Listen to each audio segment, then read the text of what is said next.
إن الله كان عليكم رقيبا يا أيها الذين آمنوا اتقوا الله وقولوا قولا سديدا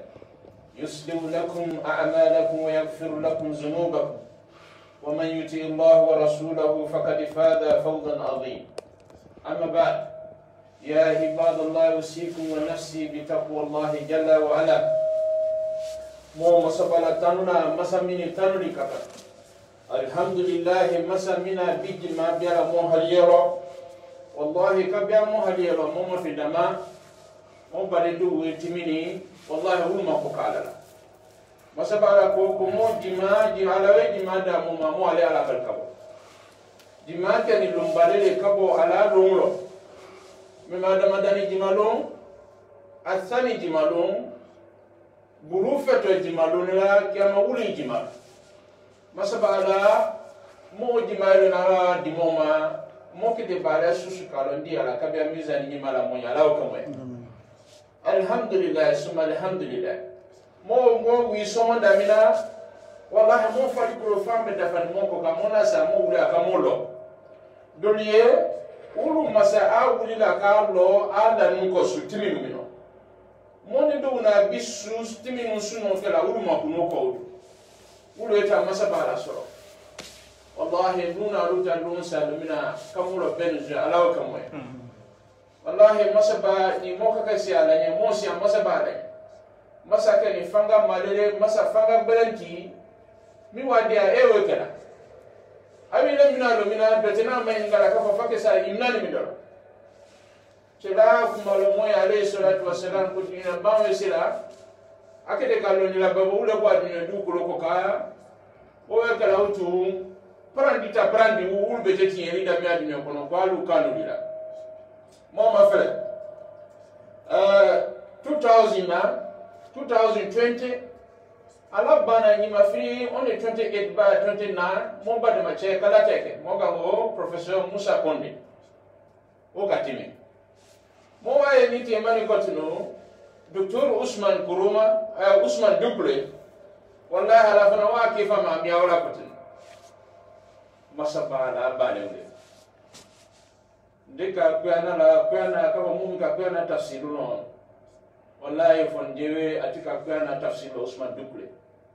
ala wa kifa ma miala ali musi ya mole muna doktora kala asema mbati nyalo atafsir kenyairo wallahi masabala na kwana noya ala ko kote kwana noya mumo ya kumumi wale ala dia ala se kabla ni kwa di ma me nyala ka kwana noya ala yo kubakinya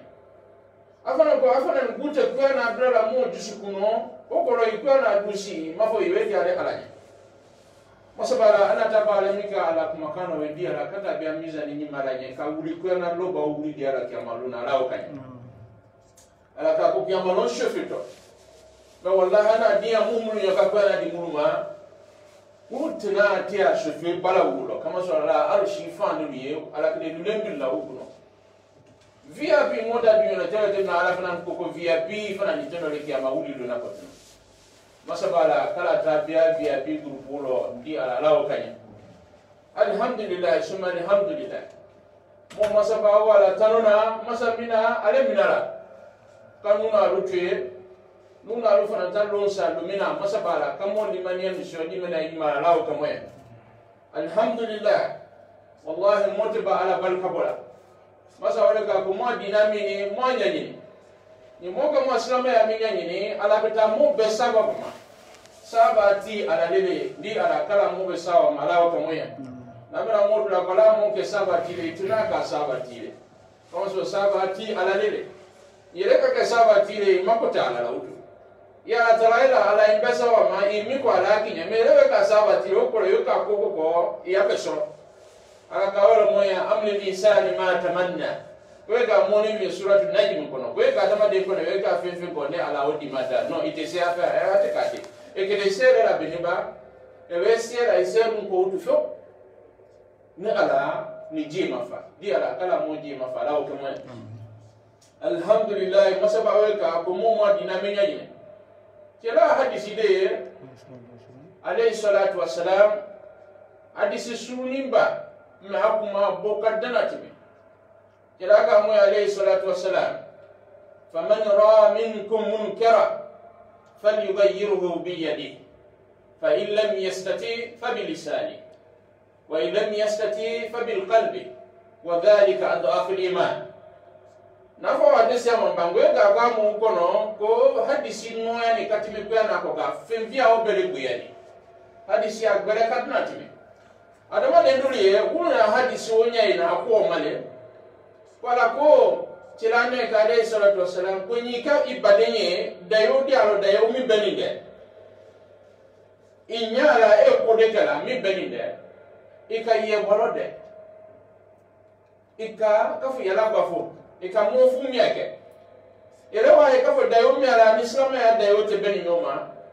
mo be se ka kafiri dayo ka okorote ile mina kala kafiri ile ewe kafiri abaleke mu towenye na watelulo ile adama de se ka kafiri abaleke mo okorote kafiri ile kafiri ile koni yo kafiri abaleke ni irobo mi do ka ibade idayo ibade malo mi mai an islam ya dayo te beni noma tilaka alayhi salatu wassalam kilo ja ya yema ibulula okoro mi dale nyaka da shoka fala idene mini jubasira kan ijubasiri kala ka ukulato nyaro kada shoka fa ibade male enfanga ina na komika ibese kama yera mabulula okoro ke ita ko kisai nyalo de no ibese kama yera mabulula iloja ya ayema ibulula okoro te ya basibulula kwenye do masawala do fa bilisani yafu inena yafu madema ina komika ni wallahi abeninde me itokela kafi woka jamalilo mo suratu nuh mafera no sura aga rabbi inni da'awtuhum layla wa nahara masabala mena mukini sunitelo wa asrartuhum israra mbanan men do manaka ta afanye ne do mandali be makafala mini ay kala fe obala amake anjalo mo professeur de mo ke de dawa postala ka fo dawa kadi kandu kadi we ke to la alma mi de kadi ho fo ko de takal akama mo alma mi sema be ni la bika alma mi lo me o ko mi ka kama mo akama chele na pata ko adama de sema ibi akite moni vi na we ka ko mi kala tema ko aiti baka ilo mi bari ko ka akite we bela aya kutuba ka no ile dina ko de ka o ki isu ya adama dula masabala ko atti umma de alaji wala ko seti laka alayhi salatu wassalam ile mo kaslama kele sutra du termino ki amaruna la beti sutra la mo ki nyonyego o hadisi forte mamuna o karana o mo keye chomba fula misri kono ko me hadisi wo fo ala ka di wolo chomba fula blani ngona misri la apply mona tema dona kode kala anyena e ka kono ko mai ado akate maro ka basila nyala ani ula kata alma mi fe kati sima so alma mi nyala alma mi sini misi kono mina basili kala oka alma mi ka ko mina kani na basila ko ya ko jirana fa alayhi salatu wassalam faman ra'a minkum munkara falyughayyiru bi yadihi fa in lam yastati fa bi lisanihi fa in lam yastati fa bil qalbi kuchirana fala kuibane na eti yenila mibani de ya adam na ya basi bi yaki burula ni be masola yaki nena ni masola yaka ijusu kuna ko ko so na fela nya alo mi cheka nya kiloba kuna hadisi famula hadisi ma ofu yene de kafu mo basa nya la kama so ko ina eti yenila no atikate ewe boy ibadi jama jafa tarala hadisi korote ole mo hadisi famu na temna ni ala la ni mina achi la ni mina suki ndole ibi bade na e kodela mi beninde iyaki bolla o yaki nena o yaki jusukuna yafu nena nyana mabende nguno yake ijusukuna o kolele e da yomi kelawe i wola gbiyanye e da yomi kela ni abisama ya da yote we gbiyanye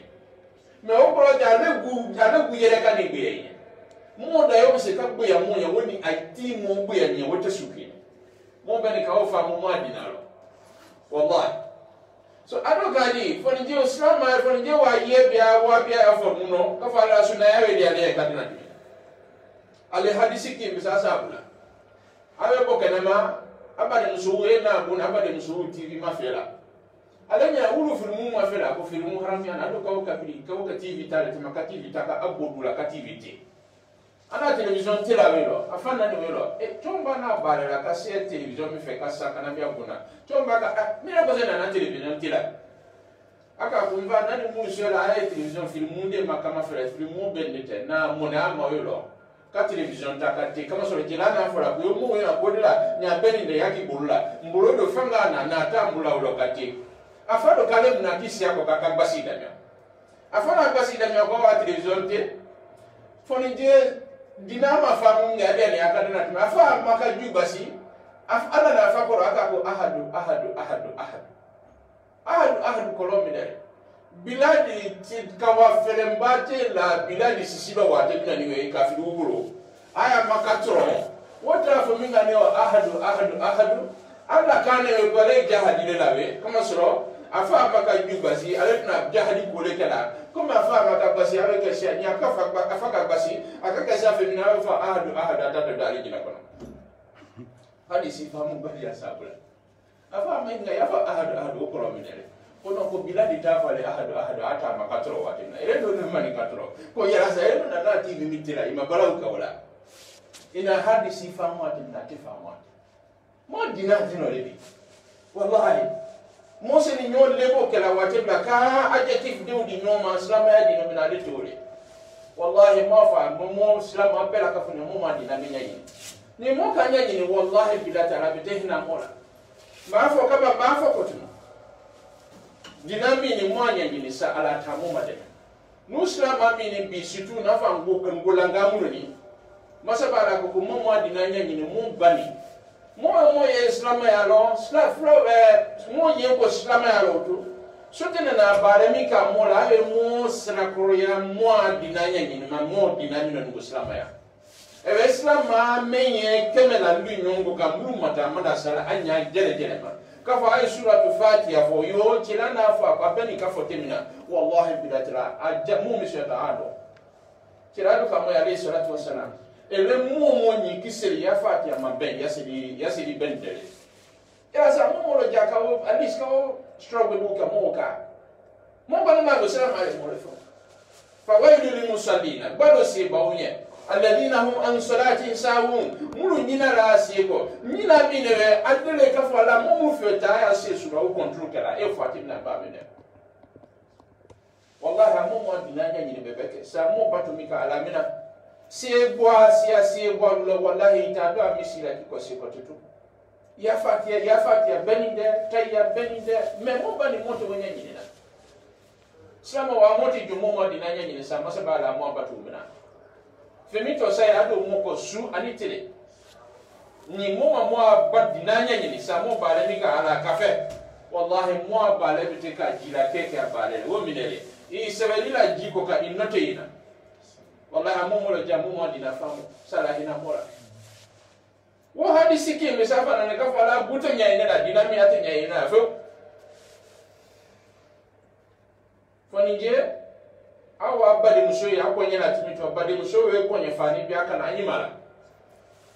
awe music instrumental ake de music plika kama solo ko malo le mo fa hafla fonje ma fo iga abadi muso sini ana kwenye fani jele sini watu na sapi na nyimara akaoke penduji bingene ma green penduji tala te makabo be ko makana uka abadi muso ko ka kuchilako faman ra minkum munkara falyughayyirhu bi yadihi ele momiwe bali maslama ina yeki lila bibeni be ya yama ibula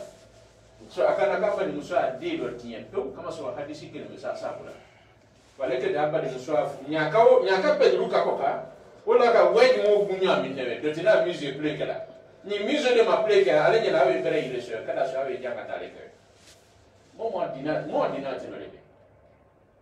di masabala dina mi famu ko makala di mo mala ko moya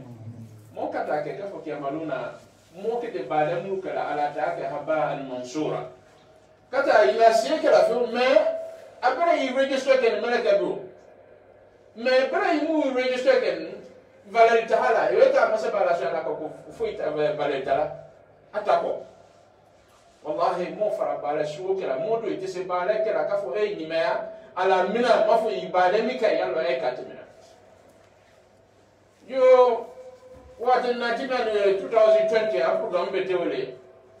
na fola ndo mu utaba mo bade maslama mo bade maje ko dauda ana afa ko sie fiali le mine na fo ngila ba afo menye u bala beniba mo se kuma sumi susu ya dikela sanyi wa timinu ko slama yaro kele mo wa bana slama ya na mo bala waduna ala ga fi ana ko suratu rum ko slama ya mana mo bala mo ni slama ya mo se ni slama ya jo doka ya wala slama ya timana mo bala mige ala ga fi so ni slama ya mo be me ute da umru kanu anga mo mo ada u be islam ya ma mo be mo usu islam ya yo alaka ko dende su la be su islam ya la fitra e we kunya uti bawe ka nazarale ike ayi ma ke nazarale e we kunya ifawe ka juice le bawe ka juice la ike juice le ko te ba dama de susu su ko be su islam ya yo ala ko te suratul rum tilafa na hadisi ta ka bowe atafsir lo teni mokai sai wa kilinu ko timin ko beniba kafo nuna do mo social galas o mo ye mai ngala kafo ala CF ala gele ako mo de ko CF ala fi ale an mo ko no fini tiele ba wi ale e sai wa kilinu ko timin ko wallahi wo ko le kafo ala ni moka daw shiro ka be o ma o ko le mebi mo dinamique ka mota kala o bende ka kan ko kumbula ga o barawo o mo be se ka mo se me kano ni mo ka ke o kuma su ka beniba dinami no me ya bulu wallahi bila tala o bala mo ma dinami fa mo beniba me ya sa mo mo na to kuma su fa no kafirula ko ya na ha e bulu hadisa ya ya ko kafirila wala dunia kama bela kafuno ile mo na be na famu la kata o di famu mo ke de mi kala fa no ka fo kafirila mo kile bisate dalu tibe kabo ko yana kono dalu tibe kabo hadisa kono ya foka foka afile ko dalu tie kama solo kafiria la lo adama de makabo kafile ala ke misale kawlo nuna lo fanga to mola kabo mo fara fa kafina ala ka mo safa mo mo wati na kabo kafili igwaye aba kafili afa kafili ifana ye fa buta sile la fo na ko shonde na ko ila adama de mo usul fiku kitabulo mo mina shela aba salama fa salama amasi asato la ka la ilaha illallah muhammadur rasulullah mo se ka o masia ana se ka ja fama mo mina shela aba salama fa salama awe sile ke awe na se dinga awe basi kuma me adenge na makafo si islam ya le sile afana dinga na makafa la e bale na bale bende ya sa ni woka sa na fulotile abba be se ka cheta o abe se ka abba cheta islam ya mo dinga ko shongle mo se ka fo de ma mo fi adenge na makafa la kila ka alayhi salatu wassalam ko ka na kiti sumi fani ka o kelen bisanya ni ka ulo wa dila ka fo ilo ka susieke ilo wa kelen zili sulo o kelen bisanya ni wo bere ya kuma ka fo ilo ka susieka ka lo wa kelen zili ya sulo susilo mo sabala be mo no sine fo mo ka be ma ya mo abe maka Allah fa na lebo ke nyado ka mi o modiala aqulu ma tasmaun واستغفر الله لكم ولسائر المسلمين فاستغفروه انه كان غفورا رحيما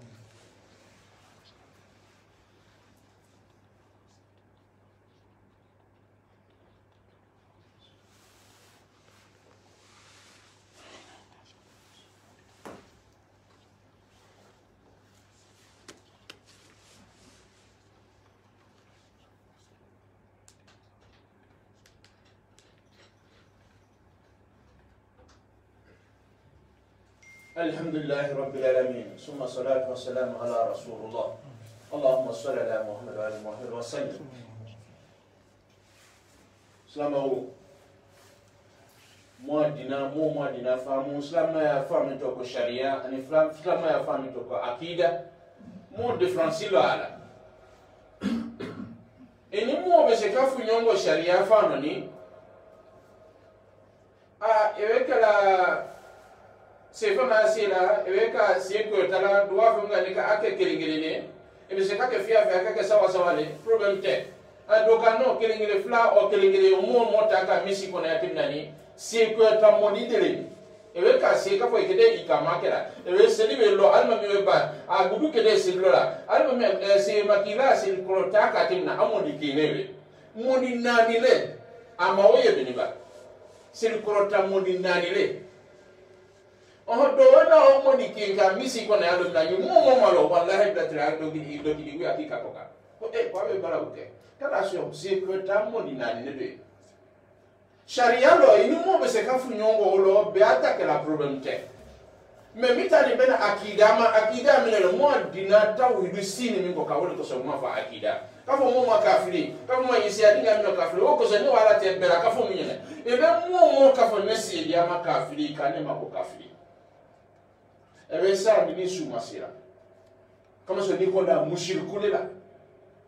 mushiriku minele miko ko aleni alale place kine alale ko kwale ka kafiri lo ile ka kafiri lo kuyi bia ala place la alani ile ile be fo ala neti ni masira kama so ile makote masiri la ne fala we fo ala ndafa ina masiri dunya susuma ifere nafa kafiri mumo na dia inafa kafiri o kafiri dingia mumo fere na dia oma kafo yes iguna ni fa tunyelewe o mumo fere yo fa na na usumasira ifere ni dafa ina usumasira because adama dia islam ma bu kan dingia na mafungo akida mo dina gulo itetunga wala ebe se katunga mo la sharia fana me mo ni bia akida yo tunga wala yo bala uke ebeti bla arabu chenya kwa asia dinga no kafo kafiri o arabu chema kafiri wallahi bila tarabi se bikana te biko akida lebe itetunga wala na fa dinga fa o mango no go zoom ni kafo ya akida o fa mo bebe ke we na tawhid bebe ka le jamo fa ye we do akida e ka haskula itawhid mi na yo adelewe me wasa university la to o ko ma akida gele ya ina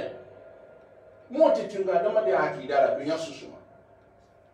mbafu makafiri islama yari hake susuwe ka islama yalo ibade ka ihake timaudu ninga bafu makafiri ihake woromi moja wala bi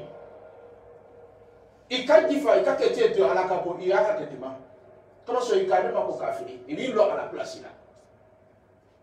wala mbaye mo bade je mo sama na video la nam wala hati mo ka ko alma milali na dawka yala samika ko alma ana mo fa mango uslubu dawa ka temina ana dawa karana almamiya ka temina ana karana biko itena usulu dinuta o itena sharia tana ka fo itena o kusta na hukumate ana o kusta tala aleka momba de jama ko kafiri ko murtadi ayafana ka ko dajjal na bono fida ila ba yafa mo ma dajjal ni fo dajjal ma dajjal susu tilaka ko dajjal bisawa le boto ka ko dunya na to unila dajjal bisawa mi boto akenge na benato le ka fo anna rabbukum ka anna to le ka fo mo ko ati ko aladani jela dauda kamera ko alalale dauda na ko se ko te dunya ko la como que se outra fonjena a dina famu ya lenyaina neke den dina famu ya lenyaina memeta memeuna dinamika la chirana mika beka ngonewe koka aleka kona ta ya temina masabala mo be akonde alale bulo ko so masabala kala chirama alayhi salatu wassalam suratu qisas kono سورة مونسينا آية بلو نور لكودي إنك لا تهدي من هببت ولكن الله يهدي من يشاء وهو أعلم بالمعتدين وماما بيتسمو كاننا مؤمنين لماما ديانا ما فوني على الدنيا كاتي مو كانا مو كاولا وفي إرشاد هداية وإرشاد التوفيق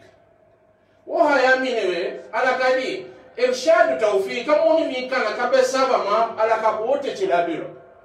we ala le biro kanulu kana almami ni ya ka kanulu kene mais setilenya ka fo imodi forosera fa ke islamane ewe almami susu ya ka ko mu kanula forosera ba ko mite forosera fa wote nyama wote ani la fin ala ka limise wa misila ma fo lo ni kala biko ala ga moya suratu shura kono sura bina ni fi ala kono ko ala ko le wada me bilo ni kile kada bilo sawa ala ga tirama wa innaka la tahdi ila siratil mustaqim siratil lahi alladhi lahu ma fi samawati wa ma fi al-ard wa ila allahi tasiru al-umur kumamadu kumbafinya imu kana na kata siya telenuma ala ka sura dole moya kumamadu tise mo foi kana na me aka dole fara ne kumamadu mu kana na kata siya telenuma siya miye siratil lahi al-asiya so mo afadi si afia mi fodi niwe ami nyono fo pia na sukalo mafamu e wule so mo ma fe fo ni ese mo afa usulu fikulo aha ami fo mo kayadule baba mutlaqle khasule baba amule e wolo pia na kon ala bolo ba mo ka dama de kiri kata si atire numa o se awo fanga di momaduma e mu kanu me to adama dum la kana ay te kana jole kata do ali jina kono wosikanye kuma fia a difference mi ala wole so almami e ke de mu kanu lela me fanga tile la ka fo fi mu kana ka bia si akoka o iwe kanu mi ka ni mu ma die ya kanu kamari ni la fi o e kala mo kinya guma usulu dawalo ele malo ka fo fi mito dawa usulu dawa ewe mu kanula alako ewe mu kanula aka kana ama kana ala obere inde pero ko so bwana ka moya ya fekalo almamini o kamo chemini e kanul mina aka ala ko so ba ta aka ko so o sekremi ko na ko wole ala ka kunyalo kamo chelo ya sa kamo chemini awe sa jamalo kuta a feka mu wa focus kalela mikro kale biola ale dofo o kamo temini ni akamu nyute gbero watemna ni moto usini wekela aweka balo la wafa he isiaka karane de ina kama wala isaka ba jana finya karane fe ma fuilo ikisiwo anu koma spotlight ale weko ikisiwo ko matakala so ala kapana kono patakala ala so ala tando alma nula fila jana makono o grupu dolo ku handi sifo segno mi ala ma fere yara sa intention crave la yara sa alma mi le fere mi ala minimum a si ana e kase level a fe ta fe katunya fanyana o alma mi le nya ta ka alma mi le mu do sini a etino ala ka ko mu na o ma ko sa alma mi go ata ala ko pata akulo ya sa alma mi do musa na anyina gafa afanya na kafa la mini kumayo fanya na amina la waso jilaka alayhi salatu wassalam ko fano ba adama de ne nya malo nafunye ko fano ba mo le e be tunyo fanya tetunyo ko afana ne ekale ko na afisa ni mo bela ka funne mo wa dina ma feba ele ni fiche ba ko ra yiki ko ne afisa ya ni me abdala e muso e dalili kamini manon dako sa ile muso kama ruga ko muso ne ka bala ka muso hangi mabene wiya ala ko tena ko wiya le e we ko na suratu sabai suratu naml kono nu ka di mulku sulaimana ya kono nu ko inni wajadtu muratan tamlukuhum wa utiyat min kulli shay ala mbeta aka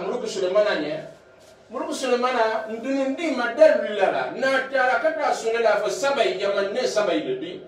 yaman mi aya maka bombatike kondani yano kata musolo solo utiyat min kulli shay ala wefe mbedama okolo midele ala ma fe mbedama logale koi amma ko fe mina ka masaya ke ala wodama ana bumino la finatre keme sawa biworo la tele bolo tele be ni tele bo kata tele we ka bo ala tele bo to funa tele ki ne fe ana ya bondo ya technique mi na ole ko muso mi na la fe ndam bedama me kono ko di wajatuha wa qaumaha yasjuduna lishamsi meta asra ay sujuduna tele kulun ay tele batula min dunillahi atala batula wa zayyana lahum shaytanu a'malahum sutana wa ya bale ciu masa masiri kaka ni na ya bale bebele ewe ka da yo kunda ndu ka da yo haramu ndu kala ele nyina kwa kanyi sute na yoki la fa adu nyina kwa kanyi kada so adu mai ele alma mi le jama ko na imu fratin ka nyaade ko ka o na fo se oke e temna ne be bia na temna na kokosta da tema mo jama la dile maki asulet ke nzenuela ala ka pala masingo ma alma mi fule wole chela mafele ala ka monye kwa na kono suratu ali imran wala kunta faddan ghalidan la fadu min hawlik mamadu itewe ka fano bali yorolo bali adama de bela ka fonu tena tali la kitwe me monta bitele mafeba ni ka fo ko kafe dalu tibolo ewe sala ni matube ala ko kati la fiya jarma ko wodo ise ken mo bele dajjal jabali timi de ni mula be me mi ye ma ko kana adu we bali du ya ka pasi ya kuna afa de se foi kala ai aggressive ka adama de mo on te wa de la ka mo de we ka dabali le just close your mouth ada tu aka kuma uta te ada ni ma ku ka bo mo ko me holo ni taala adu ni tafe adu we frustrate ke ku fondewe kuma just me mi dia we ta piti pata kan fo ani ala bino na kana londo no lado yo ko kala kana kemene foto kila me wota bitire ma lo ni na si ka basi ya kuno amo mo dinamenya ni de beke ba because one of Einstein Dr. Einstein kabo Germany mina physics la mo fa with general gravity sen jiri jambo la na system ni na bola wallahi molu nani komina ni doctorat ka o subject ino ka ya ka fo ya nuna physics mi karana ka fo la mistake de te dinami ne mo fa una se ko dama ya kala awa to mobulu ni mo ka kanya ni na mo ni mo fe mbele no adama de mo ngang go fani wallahi islama ya mako tenula nule mako islama ya mais mo mako fa te dinami nya ni na wallahi dinami ya ko ina ka wanangulo wati na kafala abu ben kanya ni e basa kabulo e beni ki ya fati ya karan kalogbe kallo kasafa fo nyama e basa kabulo ikene ani ka ko fo itila wallahi ben de kuma bi mo jere sai tani ko sai mo ni ko sai bisani ko sai bilo sai biworo sai bilo adire fo Allahu ahlam ala rikam afan yenu kene ande fo itila dilade kisini ndo tena wallahi kisini ndo it fo itila inaka ji ifali mai guwe talo aka kinyene ka fikene ani miga nzai muone nzai tabise ni nzai bisawa nzai bilo foite na jabalo tuna pitise talaba wallahi yatil mauta bakta wa hum la yashurun sera bese kana bala ino wati la ihangita makuguta dole mosi amasaba na ala fanga mali le mi afanga agbele kapasi ya ala mafenge kase saya lo miseni adama dia fano bayani yero lo baya basi na kase saya ngarani katima ala kukamako tola mafoilo ala kukamako tola iyawe kana katimi sujala yo kana ha famu ni dima biko ala ka wallahi ni ala kundendeni siela o kandeni sura kase islama bebe ni tal sura sai alo tala me fo ado kelo me ba fam baketo me ka fi ba ko ba adon kie ngede meleke ubiada wa naziyat garqa wa nashitat nashta aya ni faraka baro e kanuna alu ko mota wa de masbin ba mo sinike mo jete so mi ko na no ave tare ka bulumma ba wuti mo hakunna wote ka sabule mo moda ye makia me wallahi pia madinga ile weta ko se ko timautu kama rai no ngede bare kila Musa ala de weta ri mo ni ai ge wete la fine kama la mbete fete mbefete so na repeat ke wote pia makole dini ngotalo mo ba ko ngotalo ngene am healthy wotalo you can go at any time yakara dia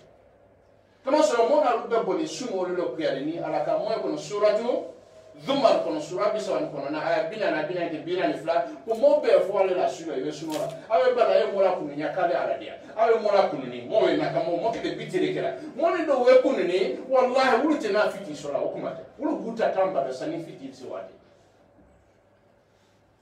mais mo afa mo yeso kafa la mo ma dinanye le ka gono ko mo dongi la tede akingi la sufa na ala be rikokera e weti lo aki amalo ala ko ko fa ke sana fini na wolona wala ko so masabala ka e weti si alma mi ko kuma e ka alma mi bebele ki amalo na wallahi masabala ki dim abisi ki mademe ya le nyina so bale man bi ala nyadine du ko ko ka kase ikara alma mi de me bale man bele ne ma dine je ko no kase alma mi ya kala so